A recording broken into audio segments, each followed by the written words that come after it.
संसार का सबसे सर्वश्रेष्ठ, सबसे महान धनुर्धारी केवल वही होगा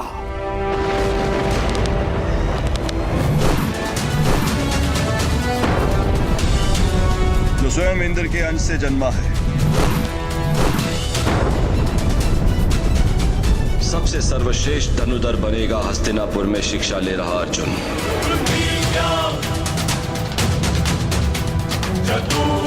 जिसने इंद्र का आशीर्वाद अर्जित किया है वो अर्जुन।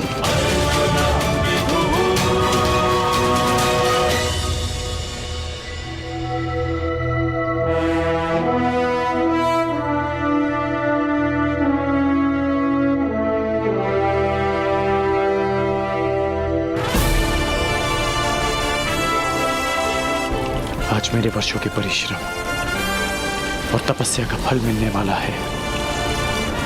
आज गुरुदेव से दीक्षा लेकर मेरा स्वप्न पूरा हो जाएगा।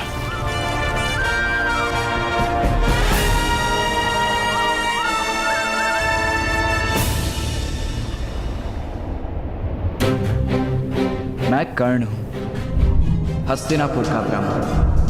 धनुर्बल प्राप्त करने के लिए मैंने आपसे अपना परिचय छिपाया। ये छल मैंने अपने लोगों की रक्षा के लिए किया है। क्षमा करना गुरुदेव।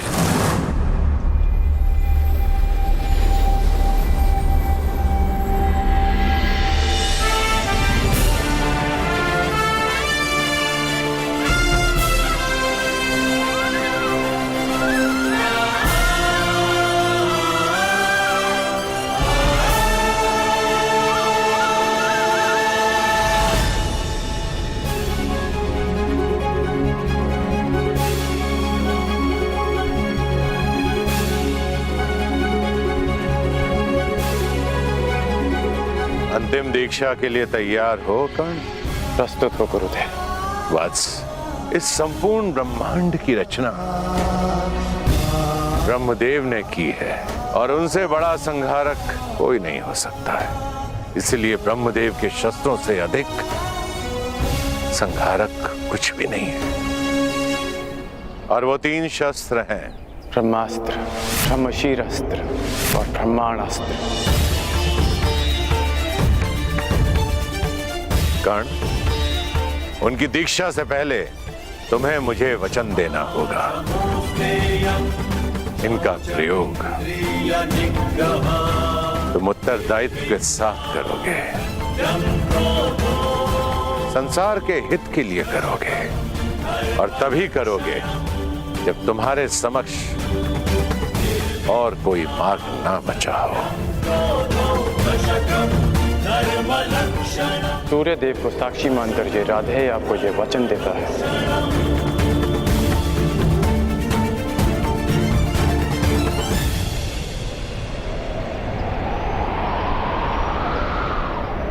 इन शस्त्रों को प्राप्त करने के पश्चात इस धरती पर किसी भी जाति का कोई योद्धा तुम्हें पराजित नहीं कर पाएगा।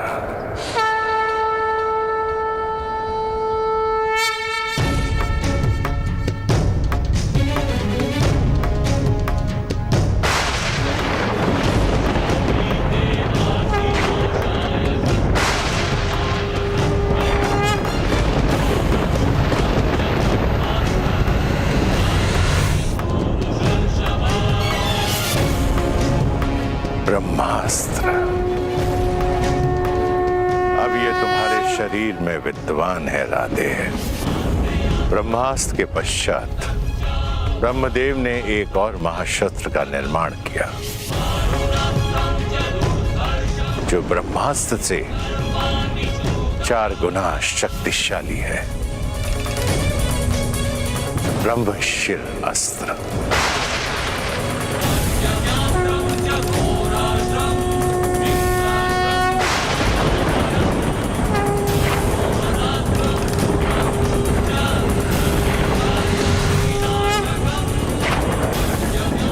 और अंत में ब्रह्मदेव ने एक और शस्त्र बनाया जिसका अनुसंधान पूरे ब्रह्मांड को पलक झपकते ही संपूर्ण सृष्टि को नष्ट कर देगा। ब्रह्मांड अस्त्र।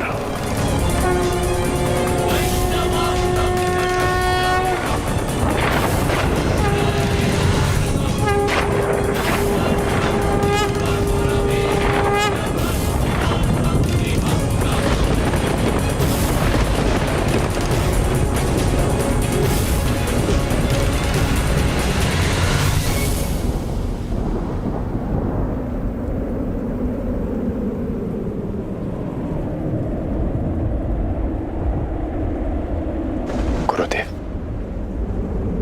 मुझे इन शस्त्रों के अनुसंधान विधि का वो मंत्र जानना है जिसके प्रयोग से मैं इन दिव्यास्त्रों का आह्वान कर सकूं। मुझे तुमसे यही आशा थी कर्ण।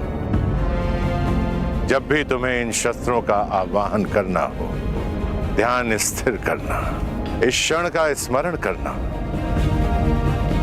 ये दिव्य शस्त्र स्वयं तुम्हारे उपयोग के लिए प्रस्तुत हो जाएंगे।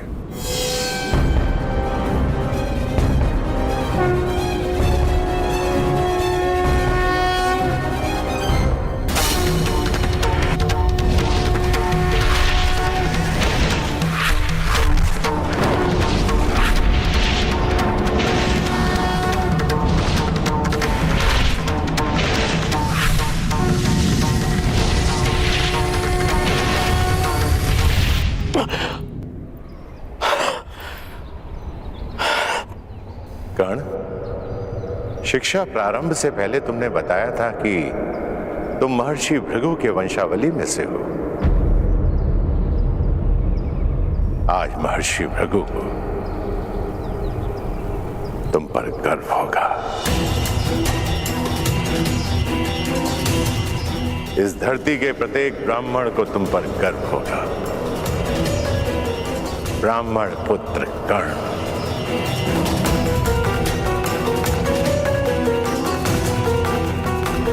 और तुम्हारे इस गुरु को सदैव गर्व रहेगा कि उसे दीक्षा के लिए तुम्हारे जैसा ब्राह्मण पुत्र मिला।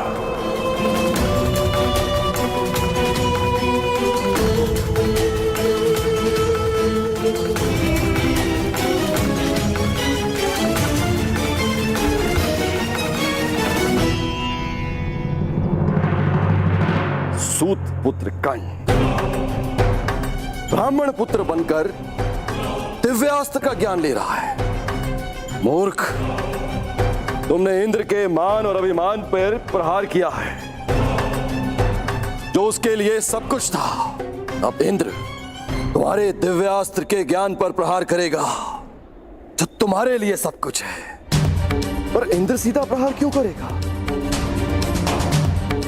यदि मेमना सिंह का मुखौटा पहनकर स्वयं सिंह की गोद में बैठ जाए तो उसका आखेट नहीं करते, केवल उस मेमने का मुखौटा हटा देना चाहिए तो उसका आखेट स्वयं सिंह ही कर देगा।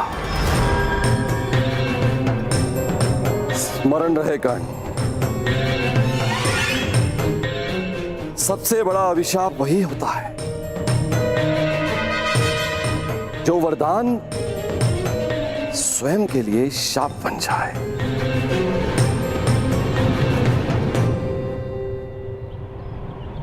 आज मुझे ऐसा प्रतीत हो रहा है कि मैं मुक्त हो गया हूं। एक विचित्र दिव्य संतोष है मेरे मन में।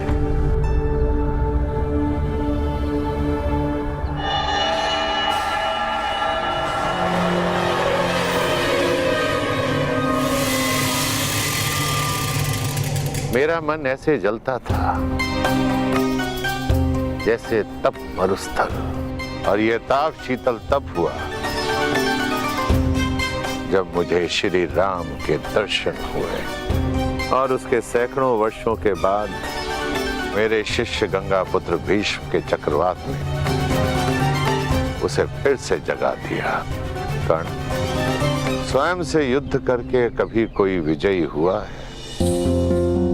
अंततः पितामह भीष्म को भी आशीर्वाद देना पड़ा। और अनुभव हुआ कि आक्रोश उस शक्ति के कारण जो मुझ में है, और मैंने शपथ लिया कि अब मैं शस्त्र कभी नहीं उठाऊंगा। मैंने अपने सारे अस्त्र और शस्त्र अपने शिष्य द्रोणों को भेंट कर दिए, किंतु फिर भी थोड़ा आक्रोश भीतर रह गया।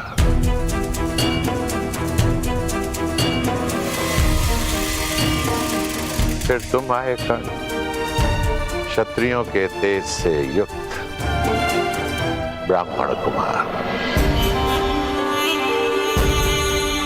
संसार में यदि तुम्हारी तुलना किसी से की जा सकती है तो वो स्वयं परशुराम से की जा सकती है। इसलिए मैंने तुम्हें अपने आप को समर्पित कर दिया, और आज तुम्हें अपने सभी दिव्यास्त्र प्रदान करके मन बहुत हल्का हो गया। चिरायु भव ब्राह्मण कुमार, तुम मेरा नाम तीनों लोकों में अमर करोगे।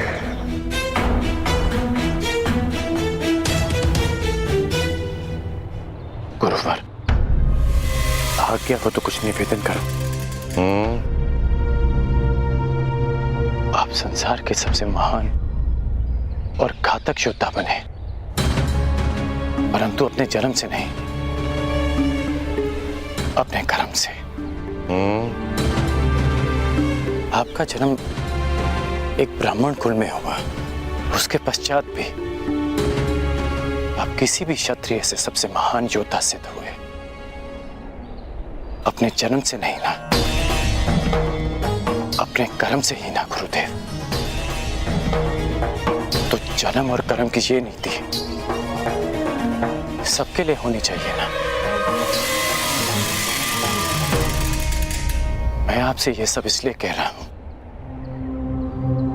क्योंकि आज मैं आप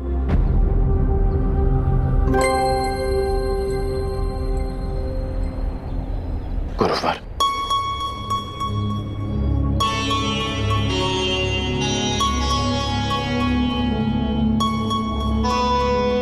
क्षमा करना गुरुवर, अपने राधे को क्षमा करना।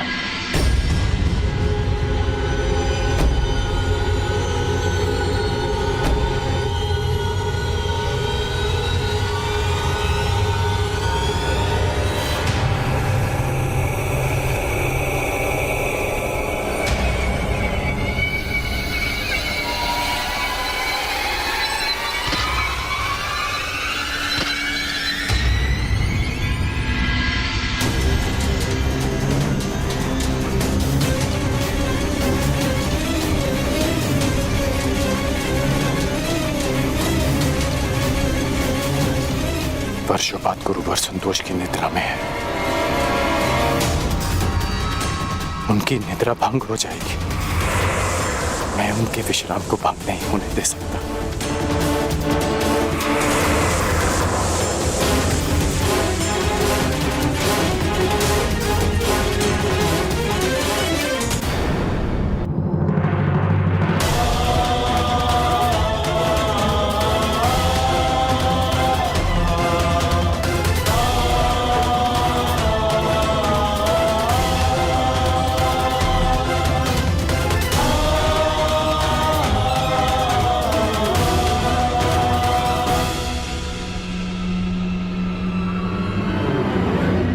ये रक्त कहां से रिस रहा है?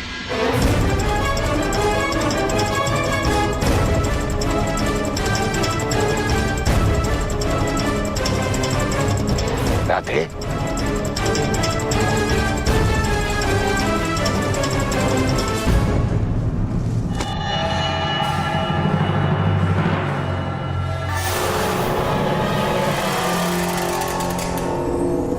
इतने डंक साहब तुमने? तुम इस कीड़े को यहां से हटा भी सकते थे, इसे मृत्यु का द्वार भी दिखा सकते थे। अपने गुरु के विश्राम के लिए ये राधे कितना भी रक्त बहा सकता है, कितनी भी पीड़ा सह सकता है गुरुदेव। अपने गुरु की निद्रा के लिए इतना बड़ा त्याग, अपने प्राणों की भी चिंता किए बिना इतना विष सहा तुमने मुझे महाक्षत्रिय राजा शिवी का स्मरण करा दिया, जिसने एक कबूतर की रक्षा करने के लिए अपने हाथों से अपने शरीर का मांस काटा।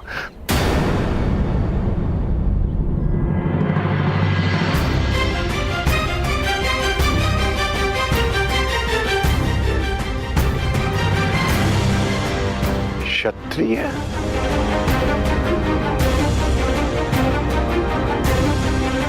कौन हो तुम राधे? कौन हो?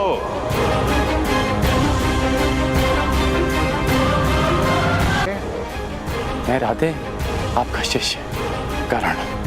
ये मेरे प्रश्न का उत्तर नहीं है कर्ण। मनुष्य अपने कर्म से बल और सिद्धि अर्जित करता है, परंतु जन्म और कुल से संचित संस्कार और गुण उसका साथ नहीं छोड़ते। अपने गुरु की निद्रा के लिए इतनी असहाय पीड़ा सही तुमने। नहीं कर्ण नहीं, ये एक ब्राह्मण कुल के बालक के लक्षण नहीं हो सकते हैं, कदापि नहीं हो सकते। जब तुम मुझसे दीक्षा लेने आए थे तब भी मैंने तुमसे यही प्रश्न पूछा था, और आज दीक्षा के समय भी मैं तुमसे यही प्रश्न पूछ रहा हूं। क्या तुम ब्राह्मण पुत्र हो? क्या तुम ब्राह्मण पुत्र हो?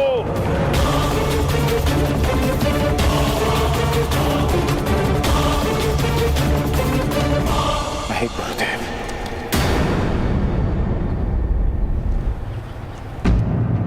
मैं एक सूत पुत्र हूं।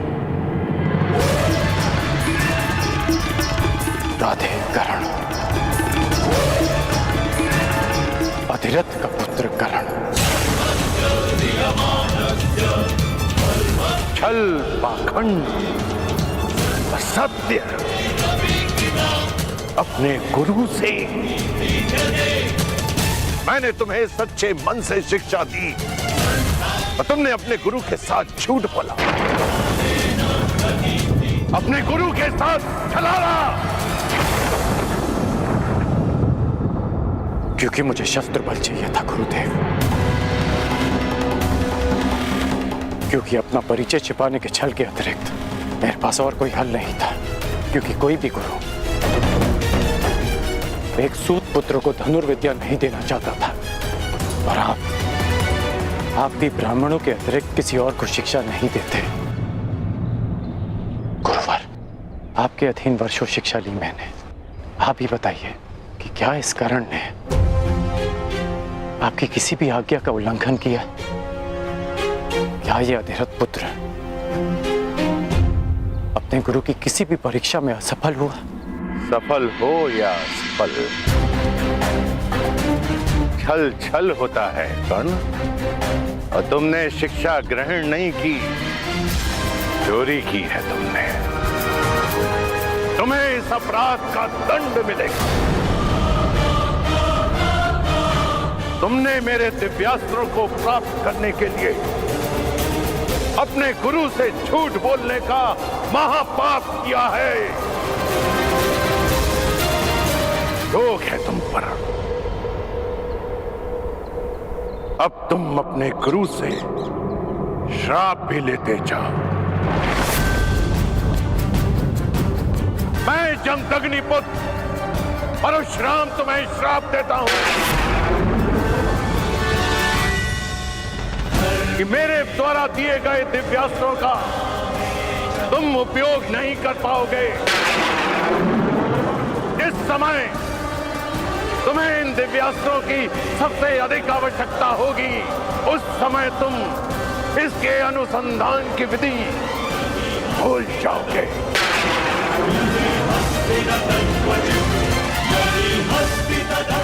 मेरे द्वारा दिए गए दिव्यास्त्रों का आवाहन नहीं कर पाओगे। ये मेरा श्राप है।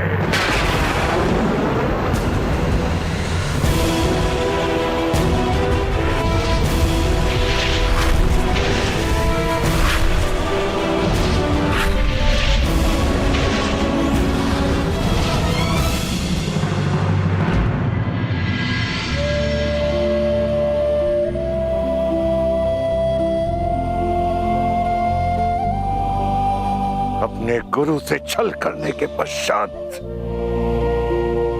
तुम अपने गुरु से दृष्टि मिलाने का साहस कर रहे हो। चले जाओ यहां से कर्ण, चले जाओ। इस श्राप के बाद ये पवित्र भूमि भी अभिशापित और अपवित्र हो गई है। जाओ। यदि ऐसा है तो ये स्थान तभी अपवित्र हो गया था जब मैंने पांव रखे। श्राप आपने मुझे आज दिया, परंतु अभिशापित तो मैं जन्म से ही रहा हूं।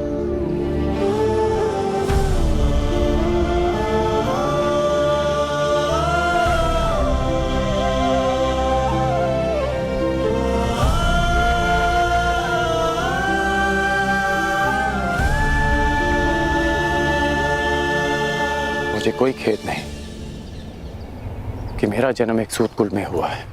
मुझे कोई खेद नहीं कि मुझ में ब्राह्मणों और क्षत्रियों का रक्त नहीं बहता।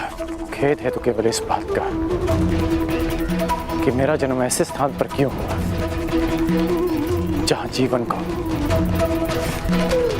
ब्राह्मणों और क्षत्रियों का दास माना जाता है। शास्त्रों में लिखा है कि मनुष्य की महानता और सफलता उसके गुण, उसकी मेधा से मापी जाती है। फिर क्यों किसी के जीवन पर उसके जन्म, जाति और कुल की छाप लगा दी जाती है गुरुदेव?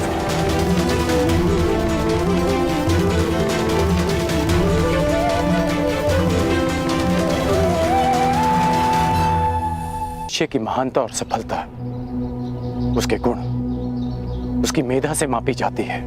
फिर क्यों किसी के जीवन पर उसके जन्म, जाति और कुल की छाप लगा दी जाती है गुरुदेव?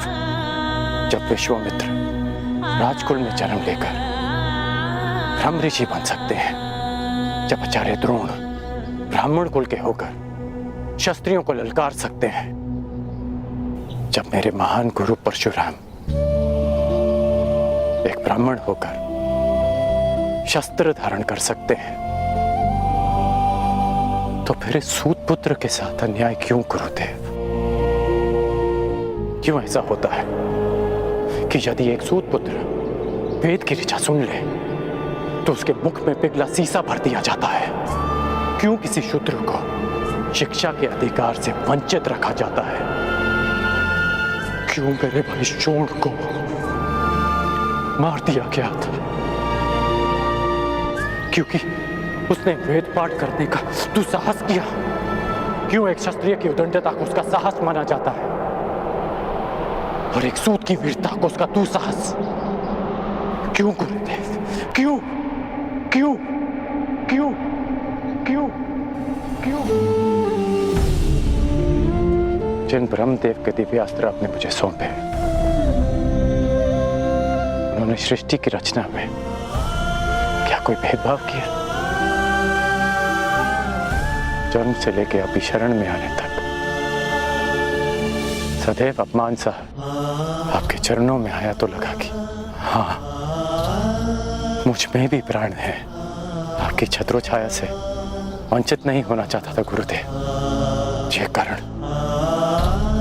सम्मान से जीवन जीने का अधिकार चाहता था। इसलिए जीवन में पहली बार असत्य कहा, परंतु आपके प्रति मेरी श्रद्धा, मेरी शिक्षा के प्रति मेरी निष्ठा और मेरे कर्म के प्रति मेरी आस्था में किंचित भी असत्य नहीं है गुरुदेव। आपके इस शिष्य ने आपकी हर शिक्षा, हर परीक्षा को ईश्वर का प्रसाद मानकर ग्रहण किया, और आज ये राधे सगर्व आपका श्राप भी स्वीकार करता है। किंतु इतना निवेदन अवश्य करूंगा कि मेरा सूत पुत्र होना मेरे अधिकार में नहीं था। इतना अवश्य कहूंगा कि आपने मुझे उस भूल के लिए श्राप दिया जिस पर मेरा कोई वश नहीं था गुरुदेव। तुम्हारा तुम्हारे जन्म पर वश नहीं था, मैं जानता हूं, परंतु तुम्हारा वश कर्म पे तो था, और तुम्हें श्राप तुम्हारे असत्य बोलने के कर्म के कारण मिला है। नहीं गुरुदेव, एक सूत पुत्र को श्राप मिला क्योंकि उसका जन्म ब्राह्मण कुल में नहीं हुआ, क्योंकि एक सूत होने के पश्चात भी उसने सम्मान से जीवन जीना चाहा, अपना अस्तित्व बनाना चाहा, इसलिए एक सूत पुत्र को श्राप मिला। अपने गुरु से सत्य ना बोलने की भूल तुमसे हुई है कर्ण, और एक गुरु ने अपने शिष्य का सत्य जाने बिना उसे श्राप दे दिया। ये भूल परशुराम कर बैठा।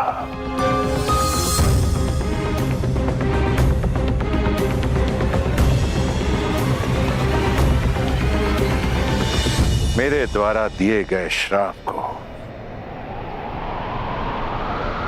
मैं वापस तो नहीं ले सकता हूं कर्ण, परंतु उसके प्रभाव को कम करने का प्रयत्न अवश्य करूंगा। आज से तुम्हारे बाणों में ऐसा तेज होगा जो तुम्हें मेरे अन्य शिष्यों से भिन्न करेगा।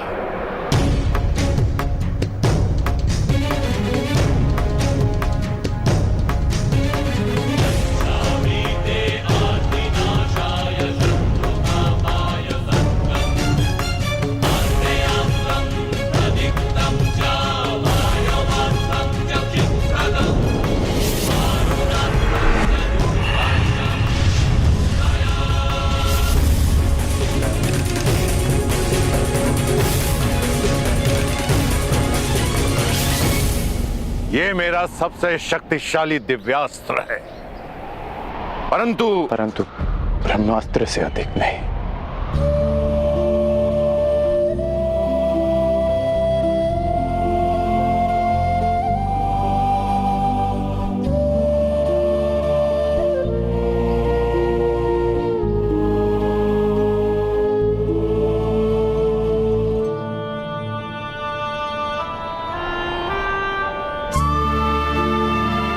गुरु दक्षिणा मांगिए गुरुदेव।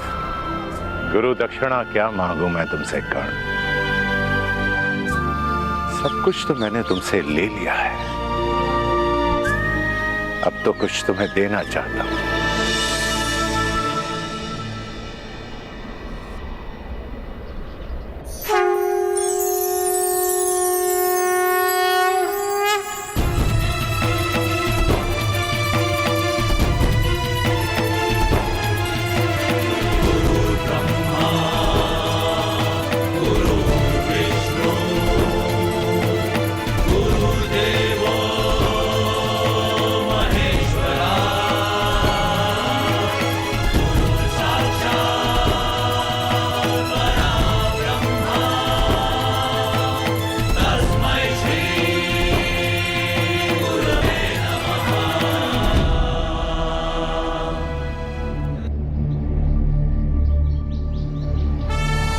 ये मेरा दिव्य धनुष है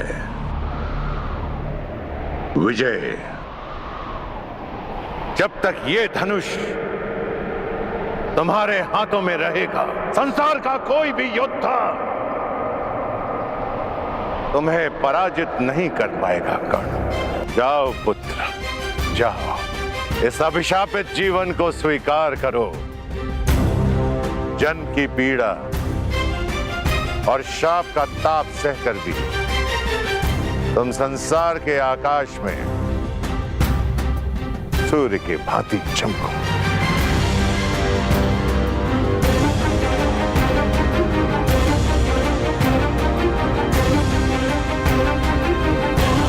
माता की मार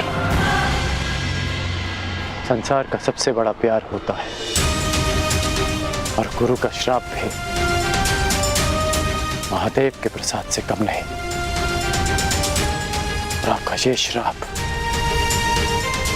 ये राधेकरण अमृत समझकर स्वीकार करेगा। इतिहासकरण का नाम स्वयं में कैसे समाहित करेगा मैं नहीं जानता, लेकिन एक बात का वचन देता हूं कि आपको आपके इस शिष्य पर सदैव गर्व होगा।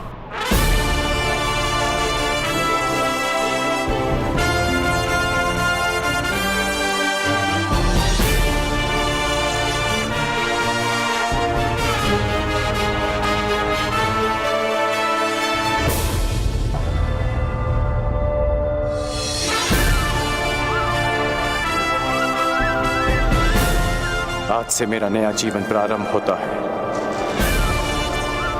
दिव्यास्त्रधारी कर्ण, और मैं अभिशापित सूत पुत्र भी, मैं जिसे जीवन का अधिकार नहीं मिला, और मैं जो इस अधिकार के लिए अपनी अंतिम श्वास तक लड़ूंगा, मैं राधेकर्ण।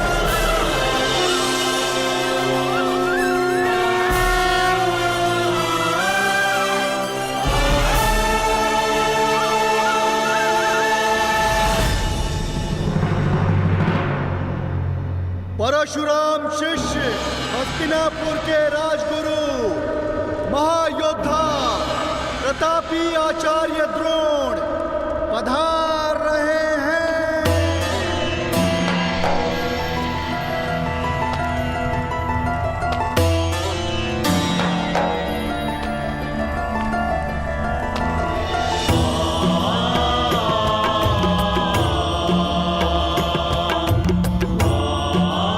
हस्तिनापुर नरेश महाराज धृतराष्ट्र की जय हो। आपके स्वर से लगता है कि रंगभूमि कुमारों के प्रदर्शन के लिए तैयार है। जी महाराज, 105 योद्धा हस्तिनापुर के आकाश में अपने शस्त्र बल का तेज फैलाने के लिए प्रस्तुत है। और इतना नहीं महाराज, हस्तिनापुर की जनता अपने राजकुमारों के स्वागत के लिए आतुर है, प्रतीक्षा कर रहे हैं कि वे कब आएंगे। समय आ गया है जब मेरे पुत्र अपनी योग्यता का प्रदर्शन करेंगे। समय की चाल में आहट नहीं होती महाराज, किंतु वेग की भांति वो चलता है। कल की ही बात लगती है कि नन्हे कौरव और पांडव इसी महल के आंगन में उद्दंडता करते फिरते थे, और आज शक्ति का प्रदर्शन करने के लिए प्रस्तुत हैं। भाग्यशाली है भीष्म जो अपने पुत्रों का ये रूपांतरण देख सकता है।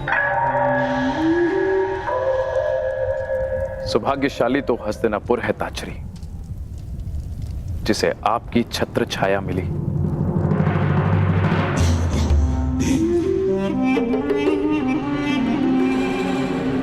निसंदेह महाराज, निसंदेह, सत्य वचन। जिस राज्य के महाबली भीष्म और महाधनुर्धर द्रोण जैसे स्तंभ हो, वो राज्य सौभाग्यशाली होगा ही। और मुझे पूर्ण विश्वास है कि राजकुमारों का यह प्रदर्शन निश्चित रूप से हस्तिनापुर को गर्वित करेगा। आनंद दुगना हो सकता है महाराज, यदि क्या शकुरी? महाराज, चपल धनुर्धर वो है जो एक बाण से 2 लक्ष्य साधे, और चतुर राजनेता वो है जो एक ही आयोजन से दो प्रयोजन सिद्ध करे। आपका तात्पर्य क्या है गंधार नरेश?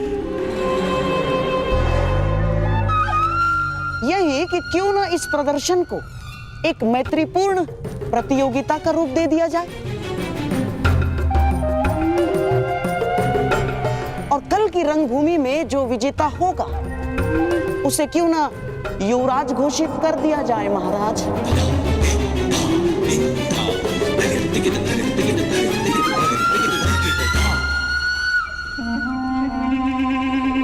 की रंगभूमि में जो विजेता होगा उसे क्यों ना युवराज घोषित कर दिया जाए महाराज। प्रतिस्पर्धा प्रतिद्वंदियों के बीच होती है गंधार नरेश, भाइयों के बीच नहीं। इस प्रदर्शन का लक्ष्य है राजकुमारों की क्षमता को परखना, युवराज का चयन नहीं। मैं तो केवल एक सुझाव दे रहा था महामहिम, और यदि मैं भूल नहीं रहा, यदि मुझे विस्मरण नहीं हुआ है तो स्वयं आपने ही महाराज को वचन दिया था। जिस दिन दोनों राजकुमारों ने सामर्थ्य और ज्ञान प्राप्त कर लिया उस दिन होगी प्रतिस्पर्धा और उनकी क्षमता के आधार पर हस्तिनापुर अपना नया राजा नियुक्त करेगा। अब जब महागुरु द्रोण ने घोषणा कर ही दी है कि 105 राजकुमारों का प्रशिक्षण पूर्ण हो गया है, तो क्यों हस्तिनापुर को युवराज सुख से वंचित रखा जाए? इस राजसभा को अगले सम्राट के दर्शन क्यों न कराए जाए ना? फिर भी ये एक केवल सुझाव मात्र है, सुझाव मात्र। यदि महाराज धृतराष्ट्र इस प्रतियोगिता को अनुमति दे तो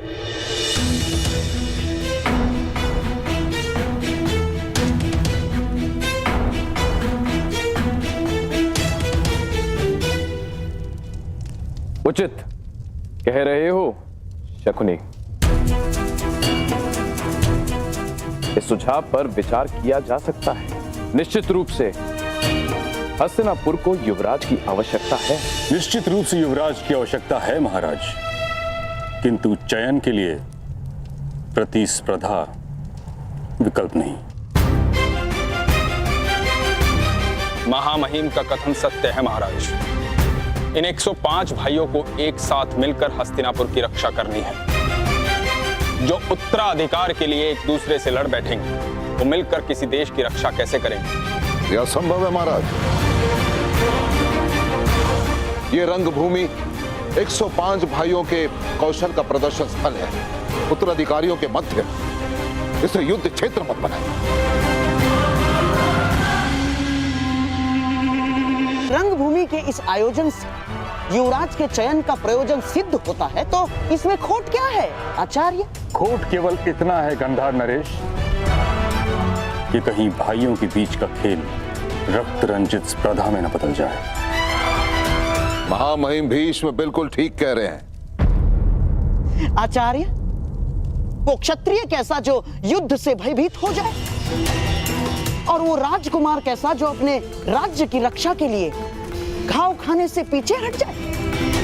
और क्या गुरु द्रोण को अपने शिष्यों पर इतना भी विश्वास नहीं कि वे तनिक पीड़ा सह सकेंगे?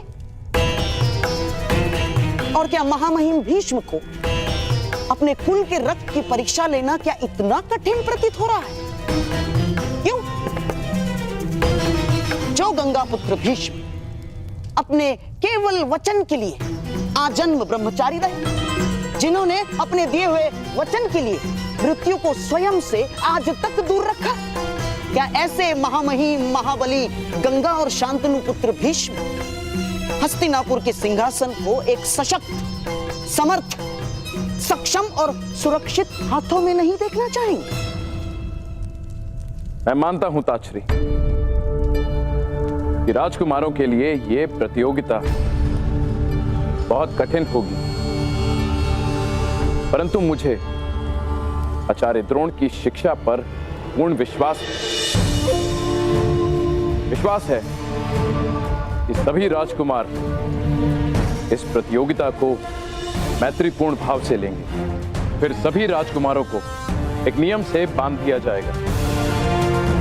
यदि किसी भी राजकुमार ने दूसरे राजकुमार का रक्त बहाया तो उसे अपात्र घोषित कर दिया जाएगा। इस नियम के प्रभाव से आपकी चिंता का हल भी निकल आएगा और हस्तिनापुर को उसका युवराज भी मिल जाएगा। कहिए ताचरी, क्या ये उचित नहीं? जैसी महाराज की अच्छा। तो फिर यह निश्चित रहा कि कल सभी राजकुमारों के बीच शक्ति प्रदर्शन होगा और मुझे पूर्ण विश्वास है कि विजेता वही होगा जो सर्वश्रेष्ठ होगा।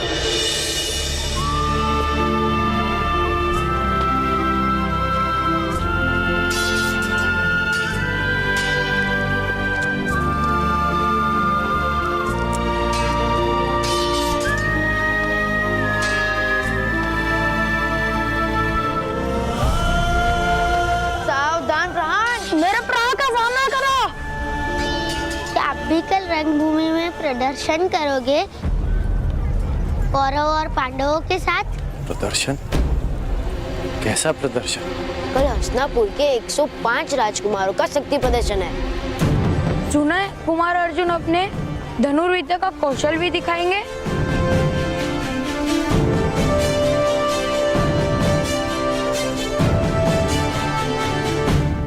कल की प्रतियोगिता में कौन किसके साथ द्वंद्व करेगा, यह निश्चय आप करेंगे।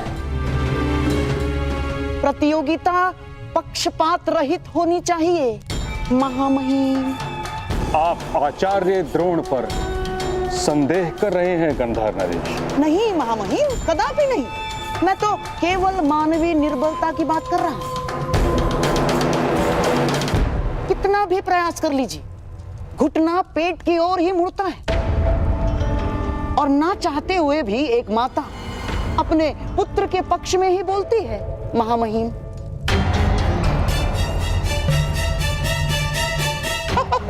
और महागुरु द्रोण का अर्जुन के प्रति प्रेम जगत विख्यात है। वो तो पहले ही घोषणा कर चुके हैं कि इस संसार का सर्वश्रेष्ठ योद्धा अर्जुन ही है। बस कीजिए गांधार नरेश शकुनी, आप द्रोण के न्याय भाव पर आक्षेप लगा रहे हैं जो उचित नहीं है। नहीं आचार्य, नहीं, मैं तो वो कह रहा हूं जो कल सारा हस्तिनापुर कहेगा। तो आप चाहते क्या हैं? मैं तो केवल महाराज को यह निवेदन करना चाहता हूं कि द्वंद्व के प्रतियोगियों का निर्णय कोई मनुष्य ना करे। तो फिर कौन करेगा शकुनी?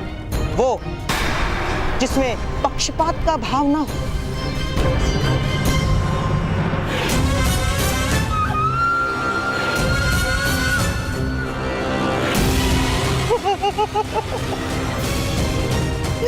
ये मेरे पास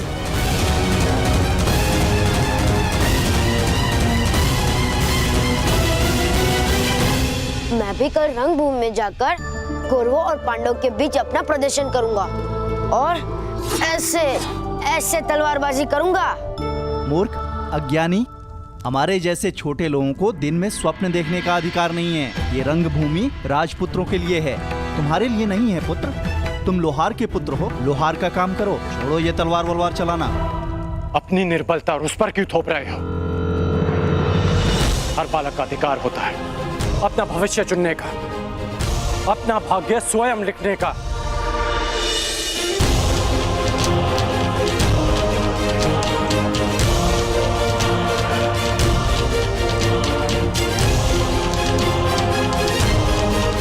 छोटे मित्र, कभी स्वप्न देखना मत छोड़ना और उसे पूरा करने का परिश्रम करना भी मत छोड़ना। कौन से देश से आए हो मित्र? मनुष्य का भाग्य उसके जन्म से ही निश्चित हो जाता है, यही नीति है। यदि यही नीति है तो इस नीति को बदल दूंगा मैं। हस्तिनापुर के मस्तक पर अपने बाणों की नोक से अपना भाग्य स्वयं लिखेगा ये रात है।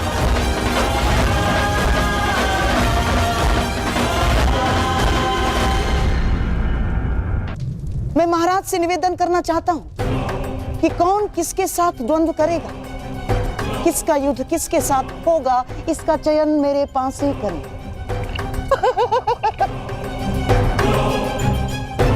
महाराज, इससे खेल भी रोचक हो जाएगा और महागुरु द्रोण पर किसी प्रकार का आरोप भी नहीं लगेगा। परंतु मैं शकुनी की बात से सहमत हूं ताचरी। पासों से यदि प्रतियोगियों का चयन होगा तो अवश्य ही वो निष्पक्ष ही होगा।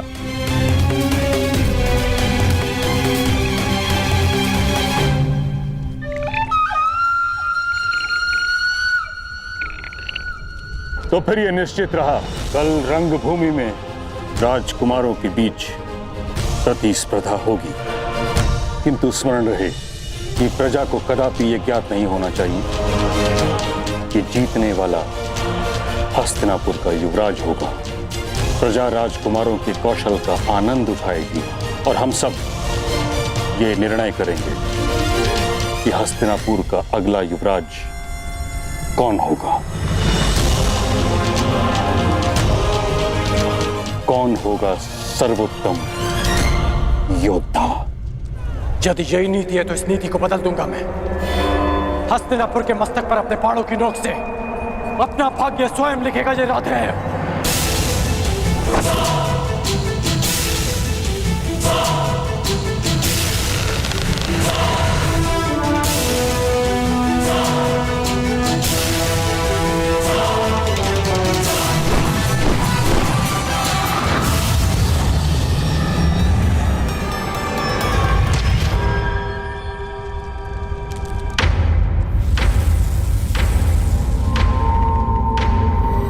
हस्तिनापुर की राजसभा में किसने आक्रमण किया?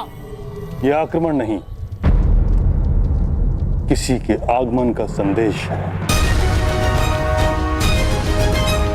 आचार्य द्रोण, इस बाण पर गुरु परशुराम का चिन्ह है। परंतु महामहिम, गुरु परशुराम के दो जीवित शिष्य आप और मैं इस राज्यसभा में उपस्थित हैं, तो फिर यही प्रश्न मुझे विचलित कर रहा है आचार्य द्रोण।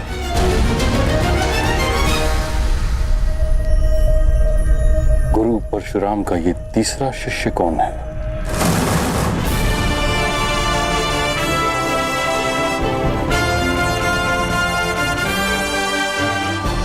अब समय है कौशल के प्रदर्शन का।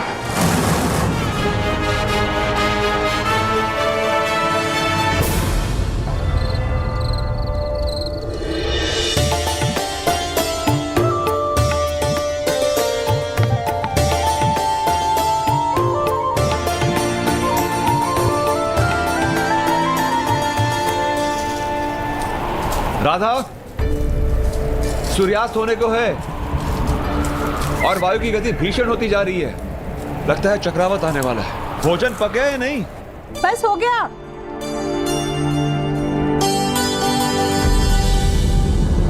हे महादेव, ये किस धुन में खो गई मैं? दो प्राणी के लिए इतना अधिक भोजन बना लिया।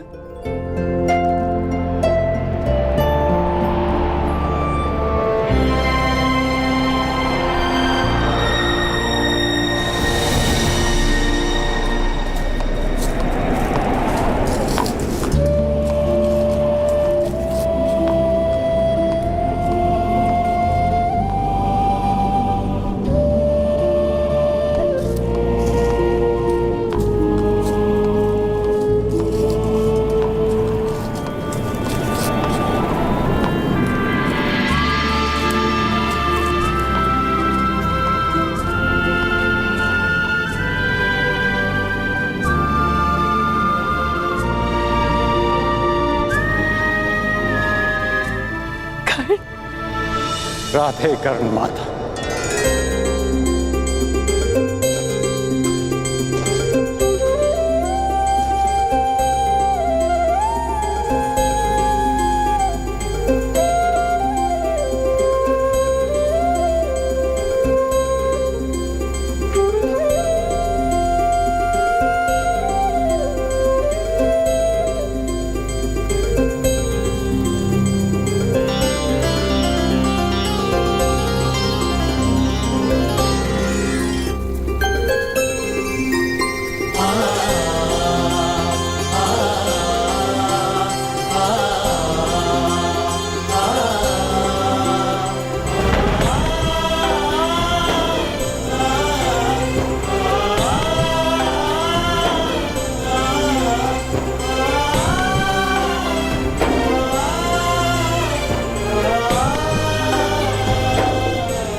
तुम आ गए पुत्र।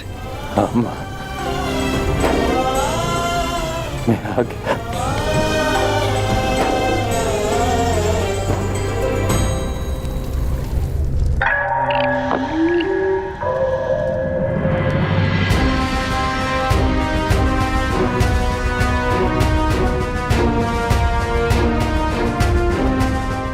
आइए गुरुपुत्र अश्वत्थामा, हमारे कक्ष में आपका स्वागत है।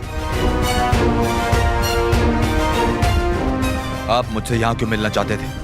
क्योंकि इस कक्ष के अतिरिक्त हर कहीं 100 आंखें और 100 कान हैं। आंखें महामहिम भीष्म की और कान तुम्हारे पिता के।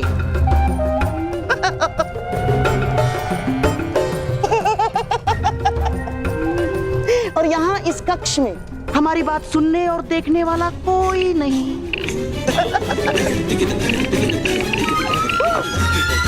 कैसी बात? यही कि कल की रंगभूमि में आप किसे विजयी होते हुए देखना चाहते हैं? मेरे होने वाले सम्राट राजकुमार दुर्योधन को या आपके पिता के प्रिय शिष्य उस अर्जुन को? उत्तर आप अच्छी तरह से जानते हैं गांधार नरेश। अर्जुन वो शूल है जिसे मेरे पिताश्री ने स्वयं अपने हाथों से मेरे वक्ष में घोंप दिया। पिताश्री ने सदैव उसे अधिक प्रेम दिया, जन्म मुझे दिया, परंतु एक पिता की धरोहर, अपना सारा ज्ञान उसे सौंप दिया। निश्चित रूप से अश्वत्थामा उस अर्जुन की पराजय देखना चाहता है। कल की स्पर्धा में कुमार दुर्योधन ही विजयी होने चाहिए। जिन लोगों के शत्रु एक हों, उन्हें आपस में मित्रता कर लेनी चाहिए अश्वत्थामा। हमारा स्वप्न एक है और वो स्वप्न पूरा होने में बाधा भी एक ही है। अर्जुन, तो उस बाधा को दूर करने का कोई हल सोचा है आपने? उसका हल बताने के लिए तो आपको यहां बुलाया है।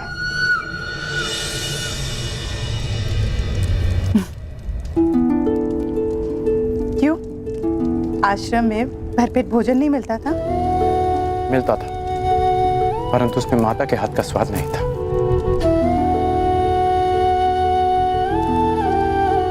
वैसे आपको किसने सूचना दी मेरे यहाँ आने की कि आपने ये भोजन तैयार रखा? क्यों? पूर्वाभास केवल तुम धनुर्धारी को ही होता है। तुम लोग शब्द सुनकर लक्ष्य का आभास कर लेते हो, किंतु माता का अपने पुत्र के लिए आभास सबसे अधिक शक्तिशाली होता है।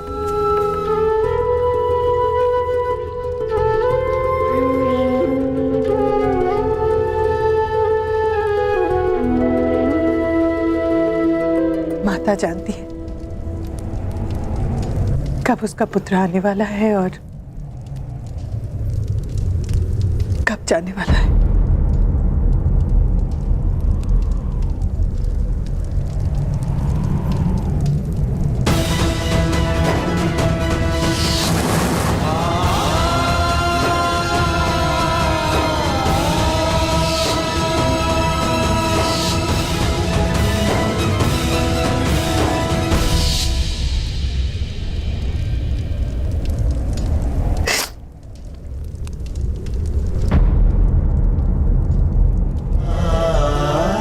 आभास भले ही ना हो, एक भाई की जाने की पीड़ा एक भाई को भी कम नहीं होती मां।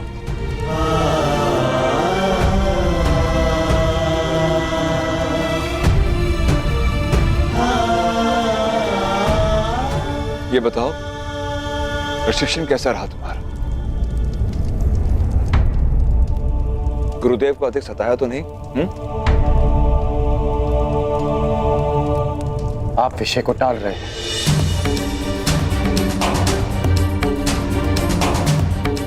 जीवन है कर्ण, अप्रत्याशित घटनाएं घटती है,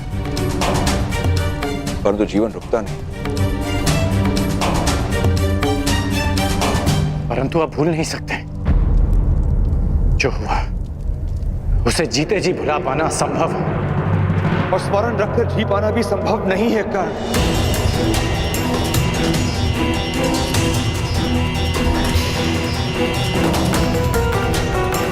वो क्षत्रिय हैं, राजकुल के लोग हैं, उनके पास बल है, अधिकार है। हम छोटे लोग हैं कर्ण, ना हमारे पास विरोध का बल है, ना ही प्रतिकार का अधिकार।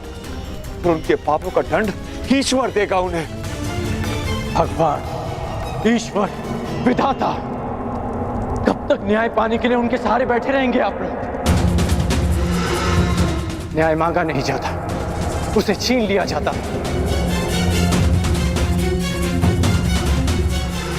माता,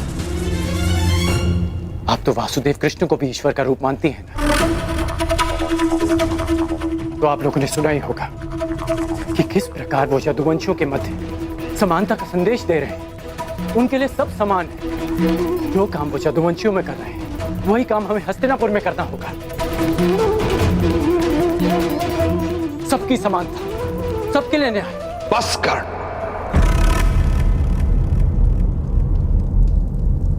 तनिक नहीं बदले तुम, परंतु पिताश्री, तुम एक सूत पुत्र हो। सूत पुत्र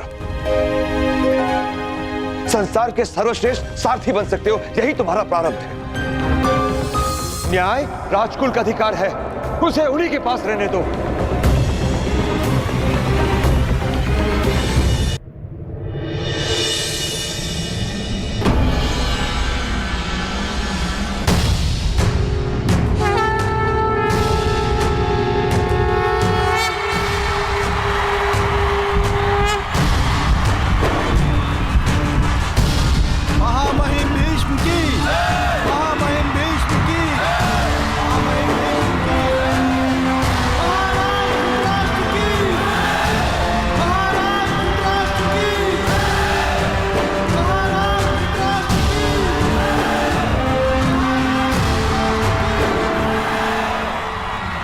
हस्तिनापुर के सभी निवासियों का इस रंगभूमि में स्वागत है।